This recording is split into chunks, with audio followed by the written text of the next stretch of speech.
Menimcha bunaqangi arzon narxga bu mashinamizni O'zbekiston bo'yicha hali hech kim qo'ymagan bo'lsa kerak. Bugungi obzorimizda komfortlari juda ham ko'p bo'lgan auditor mashinamiz bo'ladi. Videoni ko'rishdan oldin bittadan yo'lachani qizartirib qo'ying, biz bo'lsa obzorimizni boshladik. Volkswagen auditor mashinamiz 2022-yilda ishlab chiqarilgan.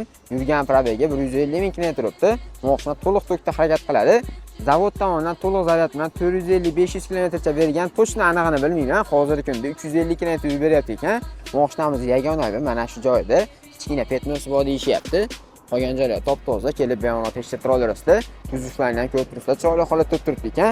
Salon holatlarini ko'rsatilgan bo'lsa, sizlarga salonlari ham chiroyli holatda, evakurdan polga tashab qo'yilgan, sidenalar zavodsiz holatda, mashinaning kattagina panorama lyuklarigacha bor. Undan tashqari juda ham ko'p komfortlilar bor ekan, obshivkalardan ko'rlar, chiroyli qilib ishlab qo'yishgan ekan. To'rt yumshoq yangi balonlar saqib qo'yishgan ekan.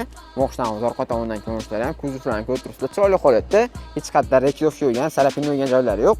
Bagaj holatlaridan ko'rsatilgan bo'lsa, bagajlar ham polni elektronli bo'ladi. Kengina bagajlari bor ekan, anchagina yukingizni bemalol sig'dirib olasiz bo'laveradi.